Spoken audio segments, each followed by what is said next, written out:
नमस्कार दोस्तों, hello everyone, कैसे हैं आप सब। हम लोग आर ओ री एग्जाम के लिए डे वाइज सीरीज देख रहे हैं ज्योग्राफी की। अभी जो सीरीज है आपके आर ओ एग्जाम के लिए तो है ही साथ में ये आपके यूपी पीसीएस एग्जाम के लिए भी बहुत इंपॉर्टेंट है।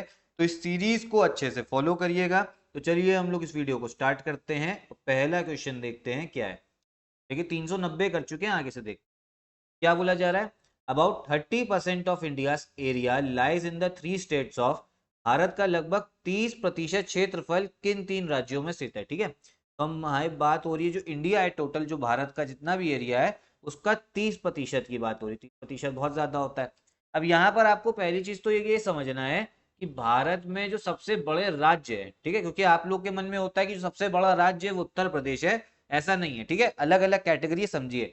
अगर हम बात करें एरिया के हिसाब से, क्षेत्रफल के हिसाब से, अगर हम बात करें ना एरिया क्षेत्रफल के हिसाब से, तो भारत का जो सबसे बड़ा राज्य है वो है आपका राजस्थान। जी हाँ, राजस्थान है, ये याद करते रहिए। सबसे बड़ा राज्य भारत का क्षेत्रफल के हिसाब से वो है आपका राजस्थान। दूसरे नंबर पे आता है आपका मध्य प्रदेश। ठीक, कौन सा हो गया, मध्य प्रदेश। और तीसरे नंबर पे आता है आपका महाराष्ट्र। कौन सा आता है, महाराष्ट्र आता है। और फिर फोर्थ नंबर, चौथे नंबर पे आता है हमारा उत्तर प्रदेश। ठीक, ये चीज ध्यान रखिए। तो हमारे इंडिया के जो सबसे तीन क्षेत्रफल के हिसाब सबसे बड़े राज्य कौन से हो गए, राजस्थान, मध्य प्रदेश और महाराष्ट्र। अब आप कहोगे यूपी किस चीज में बड़ा है। अगर हम बात करें जनसंख्या की, पॉपुलेशन की बात करें ना, तो सबसे एक नंबर पे कौन सा आता है, तो आता है हमारा उत्तर प्रदेश। ठीक है, अगर पॉपुलेशन के हिसाब से बात करें, जनसंख्या के हिसाब से, कि भारत में कौन सा ऐसा राज्य है जिसमें सबसे ज्यादा जनसंख्या है, तो वो है आपका उत्तर प्रदेश। इतनी बात ध्यान रखिए। तो 30% एरिया जो है कौन से स्टेट्स कवर कर रहे होंगे, जो तीन सबसे बड़े राज्य हैं। कौन से, राजस्थान, मध्य प्रदेश और महाराष्ट्र। तो करेक्ट आंसर इसका कौन सा हो जाएगा, वो होगा आपका सी वाला। ठीक है, ये ध्यान रखना आप, सी वाला जो है इसका करेक्ट आंसर। गेस कर दे रहा हूँ। फिर अगला क्वेश्चन, अगला क्वेश्चन में क्या बोला जा रहा है देखते हैं। Which state in the country has the largest number of district. देश के किस राज्य में सबसे अधिक जिले हैं। अब देखिए, जिले सबसे ज्यादा कहाँ पर होते हैं, वो होते हैं आपके ऐसे राज्य में जहां पर आपकी जो जनसंख्या है ना वो सबसे ज्यादा है।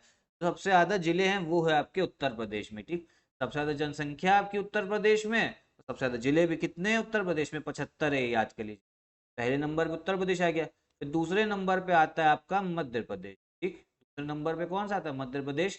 कितने राज्य, इसमें कितने जिले हैं, वो हैं आपके 52। ठीक है, तो देखिए कितना बड़ा अंतर है यहाँ पे। 23 राज्यों, 23 जिलों का अंतर है आपके। ठीक है, 75 जिले किसमें, उत्तर प्रदेश में, 52 में किसमें, आपके मध्य प्रदेश में। करेक्ट आंसर इसका कौन सा हो जाएगा, वो होगा आपका डी वाला, नन ऑफ दी अबव, इनमें से कोई भी नहीं। ठीक है, उत्तर प्रदेश दे ही नहीं रखा। अगला क्वेश्चन है, इसमें से कौन सा मैच सही नहीं है। ठीक है, तो आपको वो दे रखा है, ट्राइब दे रखी है, और बताना कौन से राज्य में। ठीक है, पहले खासी, ये आपके मेघालय में, ये बिल्कुल सही है। खासी हिल्स भी पड़ते हैं, खासी पहाड़ियां मेघालय में, तो वहीं पे। फिर जो संथाल दे रखी है, ये महाराष्ट्र में नहीं है, महाराष्ट्र की नहीं है। ये कहाँ की है संथाल, जो आपकी जनजाति है होती है आपकी झारखंड की, याद कर लीजिए। ठीक है, तो कौन सा सही मैच नहीं है, हमें करेक्ट आंसर पता लगी क्या, वो है आपका बी वाला। ठीक, फिर कौन सा बोला जाए, जौनसारीस, ये आपके उत्तराखंड की, ये भी बिल्कुल सही है, ये भी याद कर लो। खासी मेघालय, जौनसारी उत्तराखंड, और संथाल जो है झारखंड बता दिया। तो जो भिल है आपकी, ये है आपकी गुजरात की, ये भी बिल्कुल सही। ठीक, तो इस हिसाब से इसका करेक्ट आंसर कौन सा हो जाएगा, वो होगा बी वाला। ठीक है, which of the following tribes is found in Kerala. निम्नलिखित में से कौन सी जनजाति केरल में पाई जाती है। ठीक है, इस कहाँ की बात हो रही है, केरला की, तो केरला में आपकी पाई जाती है चेंचू जनजाति। ठीक है, कौन सी, चेंचू जनजाति है। अगला क्वेश्चन देखते हैं क्या है। इसमें बोला जा रहा है इनकरेक्ट स्टेटमेंट बताइए। ठीक है, जो गलत कथन है उसको चुनिए। अब यहाँ पे देखिए बात हो रही है आपकी देवप्रयाग, रुद्रप्रयाग के बारे में बात होने लग गई है, तो हमें यही समझना है आपका। ठीक है, पहली चीज तो यहाँ पे ये समझिए पंचप्रयाग के बारे में। ठीक है, पंचप्रयाग, हमको ये पता है कि जो हमारी गंगा नदी है ना, आप लोगों को लगता है गंगा नदी गंगोत्री से निकल गई, नहीं, गंगोत्री से निकलती है आपकी भागीरथी, गंगा नहीं निकलती। कौन सी निकलती है, भागीरथी निकलती है, याद कर लीजिए। ठीक, और फिर एक आती है आपकी अलकनंदा। कौन सी आती है, अलकनंदा आती है। और ये दोनों कहाँ मिलती हैं, दोनों मिलती हैं आपकी देवप्रयाग में। ठीक है, भागीरथी और अलकनंदा कहाँ मिलती है, देवप्रयाग में। और जब देवप्रयाग के आगे जो नदी बनेगी ना, उसको हम लोग बोलते हैं गंगा। ठीक, अब ऐसी जो एक प्रयाग ये है ना देवप्रयाग, ऐसी जो 5 प्रयाग है ना वो बहुत इंपॉर्टेंट है। देवप्रयाग बाकी जो है अलकनंदा नदी पे पड़ते हैं, 4 प्रयाग। ठीक, तो भी मैप में हम देखते हैं 4 प्रयाग। चार प्रयाग और जो पांचवा आपका देव प्रयाग, ये टोटल मिला के पंच प्रयाग बोला जाता है। प्रयाग क्या होता है? जहाँ पे दो नदी मिलती हैं, ठीक है। तो पंच प्रयाग यहाँ पड़ रहा है, और ये हिंदू धर्म में काफी इंपॉर्टेंट जगह भी पंच प्रयाग आपके। ऐसी जो इलाहाबाद है ना आपका, इसका नाम प्रयागराज कर दिया गया, वो इसीलिए करा गया क्योंकि यहाँ पे जो दो सबसे बड़ी नदी मिल रही है, एक आपकी गंगा और एक आपकी यमुना मिल रही है, ठीक है। इसीलिए प्रयागों का राजा, इसीलिए तभी इसको प्रयागराज बोला गया। तो इतनी बात तो आप लोग क्लियर हो गई होगी कि पंच प्रयाग है। अब यहीं पे बात हो रही है, पहला स्टेटमेंट क्या है?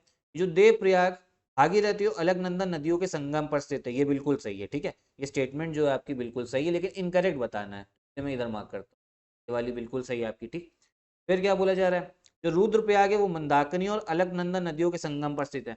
इसको मैं आपको मैप में दिखाता हूँ, ठीक है। तो मैप में आपको अच्छे समझ में, आप लोग यहाँ पे ये देखिए, सबसे पहले आपको देखिए गंगोत्री, देखिए गंगोत्री से आपको आपको दिख रहा होगा ये भागीरथी नदी निकल रही, ठीक, भागीरथी। फिर आप देखो बद्रीनाथ, यहाँ पे आपको बद्रीनाथ दिखेगा। बद्रीनाथ से जो ब्लू ब्लू कलर की नदी निकल रही है ना, ये है आपकी अलकनंदा, ठीक। गंगोत्री से भागीरथी और बद्रीनाथ से आपकी अलकनंदा ब्लू कलर की। फिर देखिए दोनों नदियां मिल कहाँ पे रही, इस जगह पे मिल रही है। इस जगह को हम क्या बोल रहे हैं? देवप्रयाग, ठीक है, मैंने आपको बता दिया। तो जो आगे नदी बन रही है उसको क्या बोला जा रहा है? गंगा बोला जा रहा है, ठीक है। अब देखिए हम पंचप्रयाग के बारे में बात करते हैं। जैसे ही अलकनंदा नदी आगे चलती, यहाँ पे आके मिलती है धौली गंगा मिलती है, ठीक है, एक जगह पे। और उस जगह को क्या बोला जाता है? विष्णु प्रयाग, ठीक। फिर अलकनंदा आगे बढ़ी, फिर यहाँ पे आगे कौन सी नदी मिली? नंदाकिनी। तो ये वाला जो प्रयाग होगा वो नंद प्रयाग होगा।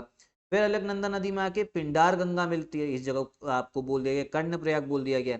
फिर आप समझो अलकनंदा में आगे केदारनाथ से एक नदी आ रही, इसका नाम क्या है? मंदाकिनी, ठीक है। और जब जहां पे मंदाकिनी आपकी अलकनंदा से मिलती है, उस जगह को रुद्रप्रयाग बोला जा रहा है। और फिर अलकनंदा आगे बढ़ी, फिर ये भागीरथी से मिली, ये देवप्रयाग, इसके बारे में मैंने आपको बताया था। टोटल आप देखो 5 प्रयाग हो गए। एक हो गया आपका विष्णु प्रयाग, नंद प्रयाग, कर्ण प्रयाग, रुद्र प्रयाग और देव प्रयाग। ये पंच प्रयाग जो है 5 आपको याद रखने पड़ेंगे, ठीक है। अब क्वेश्चन पे आते, पहला तो बता दिया, पहला बिल्कुल सही है। फिर क्या बोला जा रहा है? जो रुद्र प्रयाग है वो मंदाकिनी और अलकनंदा नदियों के संगम पर स्थित है, ठीक है, ये भी बिल्कुल सही है। ये देखिए जो रुद्र प्रयाग है, रुद्र प्रयाग आप देखो कौन कौन सी नदी पे है? अलकनंदा आ रही है ब्लू कलर की, देखो अलकनंदा और मंदाकिनी, इन्हीं के संगम पर स्थित है, ठीक है। मैंने आपको बताया मंदाकिनी और अलकनंदा। फिर क्या बोला जा रहा है? बद्रीनाथ से अलकनंदा बहती है, अलकनंदा फ्लोज फ्रॉम बद्रीनाथ, ये भी बिल्कुल सही है। जबकि अलकनंदा आ रही वो कहाँ से आ रही? बद्रीनाथ मंदिर से आ रही, ठीक है। बद्रीनाथ मंदिर के भी और ऊपर एक हिमनद है, वहां से आती, तो बिल्कुल सही स्टेटमेंट है। तीसरी वाली भी, कौन सी वाली गलत होगी? फोर्थ वाली गलत होगी, लेकिन पढ़ ले रहे। क्या बोला जा रहा है? Kedarnath is considered as biggest seat established by Adi Shankaracharya. तो ये स्टेटमेंट जो है ना, ये गलत हो जाती है। कौन सी बिगेस्ट सीट है शंकराचार्य की? एक बार आप कमेंट बॉक्स में बताइएगा इसको, ठीक है। तो इस हिसाब से इनकरेक्ट आपकी डी वाली, करेक्ट आंसर कौन सा हो जाएगा? वो डी वाला ही हो। गोले में कौन सा भरोगे? डी भरोगे। अगला क्वेश्चन क्या है? The entire island group is built of coral deposits. There are approximately 36 islands of which only 11 are inhabited. The island referred in this quotation is, ये पूरा द्वीप समूह प्रवाल निक्षेपों से बना है। लगभग 36 द्वीप है जिनमें से केवल 11 बसे हुए हैं। इस उदाहरण में उल्लिखित द्वीप कौन सा है? ठीक है, इसमें हम बात करें कौन से द्वीप, कौन से आइलैंड के बारे में बात हो रही है। देखिए जब भी आपको अगर पढ़ने में आ जाए ना कोरल डिपॉजिट, कोरल आइलैंड, ठीक है, प्रवाल निक्षेप, तो ये है आपका लक्षद्वीप, ठीक है। लक्षद्वीप आइलैंड ये अपने इंडिया की एक यूनियन टेरिटरी है, केंद्र शासित प्रदेश है। कहाँ आता है एक बार इसको मैप में देखते हैं, ठीक है। ये हमारा इंडिया रहा। इंडिया के अगर हम ये चलिए, जो आपको अरेबियन सी दिख रही है ना, अरब सागर, यहीं पे आपको लक्षद्वीप मिलेंगे। जूम करेंगे ना तो दिखेंगे हमें। आपको चालू भी हो गया होगा, यहाँ पर आपको ये दिखेंगे, ये छोटे छोटे जो आइलैंड दिख रहे हैं ना, और जो कवारती है दिख रहा है, कवारती, कवारती है ना, ये है आपका किसका? लक्षद्वीप का कैपिटल है ये, ठीक है, कवारती। इतनी बात ध्यान रखिए। तो जो टोटल ये जो लक्षद्वीप आइलैंड है आपके, इंडिया का केंद्र शासित प्रदेश है। अभी आपको पता होगा कुछ समय पहले लक्षद्वीप और मालदीव को लेकर भी एक कंट्रोवर्सी हुई थी, क्योंकि ज्यादातर जो टूरिस्ट है ना इंडिया का भी, वो कहाँ जाता है? वो मालदीव जाता है। मालदीव कहाँ दिखेगा आपको? लक्षद्वीप के थोड़ा बस हल्का सा दक्षिण में दिखेगा। लक्षद्वीप दिख रहा है तो हल्के से दक्षिण में। इसमें आइलैंड आपको इसलिए नहीं दिख रहे होंगे ना, जूम करने पे दिखते हैं, क्योंकि बहुत छोटे छोटे हैं बाकी एरिया को, इंडिया के कंपेयर करा जाए मेनलैंड के हिसाब से। तो मालदीव की भी कंट्रोवर्सी हुई थी कि जो है टूरिस्ट मालदीव जाता है, फिर मोदी जी चले गए थे लक्षद्वीप, तो फिर ज्यादातर लोग ने कहा था कि हम भी लक्षद्वीप जाएंगे। जाना भी चाहिए, जो लक्षद्वीप है वो हमारे इंडिया का हिस्सा है, ठीक है, और हमें वहां पे जाके ही टूरिज्म बढ़ाना चाहिए। यहाँ पे कौन से आइलैंड की बात हुई थी? लक्षद्वीप। अगला क्वेश्चन क्या है? इसमें शिवालिक को लेके बात हो रही है, ठीक है। अब शिवालिक क्या है? देखिए हम लोग जो बात करते हैं ना अपनी हिमालयन रेंजेस की, टोटल आपकी 3 हिमालयन रेंजेस है।